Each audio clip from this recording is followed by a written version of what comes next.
আসসালামু আলাইকুম প্রিয় দর্শক, আমি গতকালকে বলেছিলাম যে আগামী কয়েকদিন আমি এই আগামী নির্বাচনে যে সমস্ত রাজনৈতিক দল অংশ নিতে যাচ্ছে তাদের অবস্থান মানে নির্বাচনের মাঠে, রাজনীতির মাঠে আমার কাছে কেমন লাগছে সেই বিষয়গুলো নিয়ে আপনাদের সঙ্গে আমি একটু মত বিনিময় করব। এই যে মত বিনিময় করব, আমি চাইব যে এই আলোচনাগুলির পর আপনারা আপনাদের কমেন্টগুলো লিখবেন এবং এই কমেন্টগুলো নিয়ে আমরা পরে আবার আলোচনা করব। আজকে আমি জামায়াতে ইসলাম নিয়ে কিছু কথা বলতে চাই। বাংলাদেশ জামায়াতে ইসলাম আগামী নির্বাচনের জন্য আমার বিবেচনায় সর্বোচ্চ প্রস্তুতি নিয়েছে। যে কয়টা রাজনৈতিক দল আসন্ন নির্বাচনকে সিরিয়াসলি নিয়েছে, যে কয়টা রাজনৈতিক দল 2024-এর অগাস্টে হয়ে যাওয়া গণ অভ্যুত্থানকে একটা তাদের রাজনীতির ক্ষেত্রে একটা বড় প্রাপ্তি হিসেবে বিবেচনা করে সেই প্রাপ্তিকে কাজে লাগানোর জন্য মানে খুবই সিরিয়াসলি কাজ করছে, তার মধ্যে আমি মনে করব যে জামায়াতে ইসলাম একেবারে শীর্ষস্থানে আছে এবং তারা নির্বাচনের জন্য এখনই কেবল বলবো না, আমি আরো আগে থেকেই বেশ বড় ধরনের একটা প্রস্তুতি নিচ্ছে। এবং যখন গত অগাস্টে যখন নাকি আওয়ামী লীগ সরকার পতন ঘটলো, সরকারের শীর্ষস্থানীয় লোকেরা পালিয়ে গেল, যখন সেই সময় কিন্তু কেউ জামাতকে মোটামুটি হিসেবই করেনি যে তারা ক্ষমতার জন্য একটা অন্যতম দাবিদার হবে। কিন্তু এখন কিন্তু সেই হিসেব না করার কোনো সুযোগ আর নাই। এখন তারা এমন একটা অবস্থায় পৌঁছেছে যে তাদেরকে হিসাব করতে হবে, তাদেরকে বিবেচনায় নিতে হবে। এই যে তাদেরকে বিবেচনায় নিতে পারার জন্য যে সবাইকে বাধ্য করা, সবার চিন্তার মধ্যে নিজেদেরকে স্থান করে নেওয়া, এটা টোটাল কাজটাই কিন্তু জামাতের একটা অর্জন। এটা কিন্তু এমনি হয়নি। জামাত তাদের রাজনীতির মাধ্যমে সেই জায়গায় চলে গেছে নিজেদেরকে নিয়ে। জামাত তার রাজনীতির অনেক কিছুতে পরিবর্তন এনেছে। আমি মনে করি এই পরিবর্তনগুলো জেনুইন নাকি নাটক সেটা হয়তো পরে দেখা যাবে। অনেকে নাটক মনে করে সন্দেহ করতে পারেন, তাও তো আমার কোনো আপত্তি নেই, কিন্তু পরিবর্তনগুলি কিন্তু দৃশ্যমান। শরিয়া আইন নিয়ে তারা কি করবে এটা এখনো ক্লিয়ার না। অনেকে যদিও বলে ফেলেন শরিয়া আইন, কিন্তু তাদের আচার আচরণে কিন্তু অনেক সময় মনে হচ্ছে তারা একটা ওয়েলফেয়ারের দিকে যাচ্ছে, মানে তারা কল্যাণমুখী একটা রাজনীতির দিকে যেতে যাচ্ছে। শরিয়া আইনের সঙ্গে কল্যাণমুখী রাজনীতির বিরাট কোনো বিরোধ আছে সেটাও তারা মানতে কিন্তু অনেক সময় রাজি হচ্ছে না। তারা বলতে চাচ্ছে না এটার মধ্যে কোনো বিরোধ নেই। এগুলিও কিন্তু আলোচনায় আসবে এবং আর মানুষকে অনেককে প্রভাবিত করছে। তবে তারা আরেকটা জিনিস কিন্তু দেখাচ্ছে যে জামাতের আগে একটা ছিল কি, যে একটা চরম দক্ষিণপন্থী দল কেবল না, তারা নীতির প্রস্তে একদম অটল ছিল এবং অনেক ক্ষেত্রে এখন ছাড় দিত না। এখন আমি মনে হচ্ছে তাদের যেন কিছু ছাড়ও দেওয়ার চেষ্টা করছি। আমি এর মধ্যে দেখলাম তাদের যে সেক্রেটারি জেনারেল মিয়া গোলাম পরোয়ার খুলনাতে একটা প্রোগ্রাম উনি বলেছেন যে প্রয়োজনে জামাতে ইসলাম 100 আসন ছেড়ে দেবে। যে আলোচনাটা হচ্ছিল যে ইসলামী দলগুলোর মধ্যে একটা ঐক্য, এবং সে ঐক্যটা কিন্তু নির্বাচনী ঐক্য, নির্বাচনী সমঝোতা। এটা কিন্তু যে জোট তা না, নির্বাচনের জন্য যে তোমার আসনে আমি আমার প্রার্থী দিব না, আমার আসনে তুমি তোমার প্রার্থী দিবা না, তোমার যারা কর্মী আছে তারা আমাদের হয়ে কাজ করবে, আমাদের যারা কর্মী আছে তারা তোমাদের আসনে তোমাদের হয়ে কাজ করবে। এই যে একটা ঐক্য, নির্বাচনী ঐক্য, এই ধরনের একটা ঐক্যের দিকে জামাত কিন্তু যাচ্ছে। এবং মিয়া পরোয়ার বলেছেন যে ওনারা প্রয়োজনে 100 আসন তার জোটের যারা শরিক হবে, জোট নির্বাচনী ঐক্যের যারা শরিক হবে তাদেরকে ছেড়ে দিবে। এটা কিন্তু একটা বড় রাজনৈতিক কৌশল।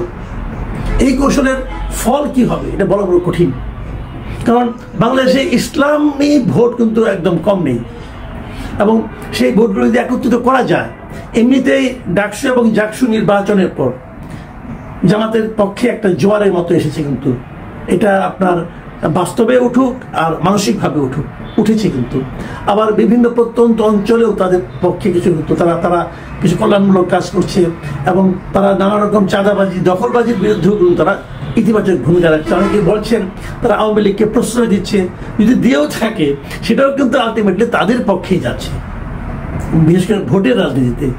এটা কিন্তু একটা বড় কথা। এসবের মধ্যে আরেকটা ঘটনা কিন্তু ঘটে যাচ্ছে, সেটা হলো জামাতের কিন্তু নেতৃত্বে পরিবর্তন আসতেছে ডিসেম্বরে। এটা অনেকে মাথায় রাখবেন। এখন নেতৃত্বে পরিবর্তনটা কিভাবে আসে? যেমন বিএনপি যদি কালকে বলে যে আমরা ইলেকশনের আগে আমরা আমাদের নিজেদের একটা কাউন্সিল করব, সবাই কিন্তু চোখ বন্ধ করে বলতে পারবেন যে সেই কাউন্সিলে মূল নেতা তারেক রহমানই হবেন। বিএনপির গণতন্ত্রটা এরকম, যদি জাতীয় পার্টির গণতন্ত্র হয় সেখানেও একই রকম, সবাই বলতে পারবেন জিএমকে দল পথ ছাড়বেন না। কিন্তু জামাতের কিন্তু সেরকম না। জামাতের নির্বাচনটা বড় অদ্ভুত পদ্ধতিতে হয়। এখন যেটা মজলিসে শুরা আছে, এরা যারা আছেন জামাতের এমনিতে মেয়াদ হলো 3 বছর পর পর তাদের নেতৃত্বে পরিবর্তন আসে। সেই হিসাবে এবছরের ডিসেম্বরে জামাতের নেতৃত্বে একটা পরিবর্তন আসার কথা, যদি আসে 25শে ডিসেম্বরের মধ্যে তারা এটা প্রকাশ করবে বলে বলা হচ্ছে, এবং আসবেই। পরিবর্তন আসবে কিনা জানি না, হয়তো পুরনো নেতৃত্বে নতুন নেতৃত্ব হিসেবে আসতেও পারে, কোনো সমস্যা নেই। নিয়মটা হলো 3 বছর পর পর তাদের একটা কাউন্সিল হবে। এবার যেটা হচ্ছে নিয়মটা হলো তাদের যে মজলিসে শুরা আছে তারা 3 জনে একটা প্যানেল তৈরি করে দেয় যে এই 3 জনের প্যানেল থেকে কে আমির হবে। এবার অলরেডি এরকম মজলিসে শুরা যদ্দূর জানা গেছে 2টো প্যানেলের মতো তারা 2টো মতো প্যানেল আসছে। একটা প্যানেলে আছেন বর্তমান যিনি আমির আছেন তিনি ডক্টর শফিকুর রহমান, এবং তার সঙ্গে আছেন নায়েবে আমির মুজিবুর রহমান, এবং সাবেক ভারপ্রাপ্ত secretary general ATM Azharul Islam. আপনার আজহারুল ইসলাম সম্বন্ধে জানেন, যিনি কিছুদিন আগে কারামুক্ত হয়েছেন। উনি দীর্ঘদিন কিন্তু এই পুরো শেখ হাসিনা আমলে উনি কিন্তু ছিলেন, জেলখানায় ছিলেন, উনি মুক্তি পেয়েছেন। তো উনি দীর্ঘ সময় দলের জন্য স্যাক্রিফাইস করেছেন, উনি আসতে পারেন। আবার আরেকটা প্যানেলে সেখানে এটিএম আজহারুল ইসলামের পরিবর্তে আরেকজন নায়েবে আমির সৈয়দ আব্দুল্লাহ মোহাম্মদ তাহেরের নাম শোনা যাচ্ছে। তো যেই হোক, আমি এই 4 জন ধরি, এই 4 জনের মধ্যে কোনো একজন নতুন আমির হচ্ছেন। ডক্টর শফিকুর রহমান এর আগে 2বার আমিরের দায়িত্ব পালন করেছেন এবং খুব সফলভাবে কিন্তু দায়িত্ব পালন করেছেন। এবং নির্বাচনের আগেও আমি বলবো, আমি ওনাকে মানে জামাতের আমির হিসেবে খুবই স্মার্ট হিসেবে আমি পার্সোনালি বিবেচনা করি। ওনার কথাবার্তা মানে পরিণতি বোধ অনেক সময় আমার কাছে বেশ ভালোই লাগে।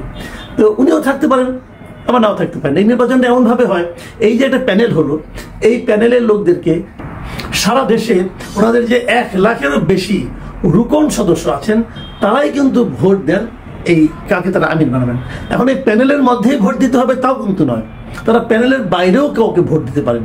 মানে এদের নেতা নির্বাচনটা হয় খুবই গণতান্ত্রিক প্রক্রিয়া।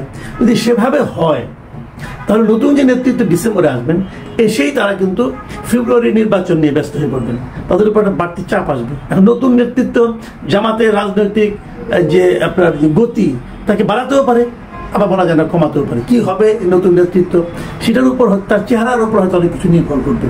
তো আমার কেন যেন মনে হয় ডক্টর শফিকুর রহমানই থাকবেন, কারণ উনি এতদিন খুব ভালোভাবে দল চালাচ্ছিলেন।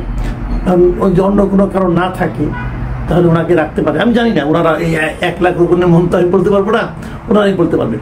তবে যেটাই হোক এটাই হবে এই নির্বাচনের জামাতের যে ফলাফল কি হবে না হবে সেটাকে এগিয়ে না। আমি যে কথাটা বলে শেষ করব, আমি মনে করি জামাতে ইসলামের সৃষ্টির পর থেকে, তার জন্মের পর থেকে, সে পাকিস্তান আমল থেকে ধরি অথবা ব্রিটিশ আমল থেকে ধরি, জন্মের পর থেকে কোনো জাতীয় নির্বাচনে ভালো ফল করার যে বাস্তবতা, সেই বাস্তবতা এবার যে বাস্তবতা তৈরি হয়েছে এতটা অনুকূল পরিবেশ জামাতে ইসলামী কখনো পায়নি।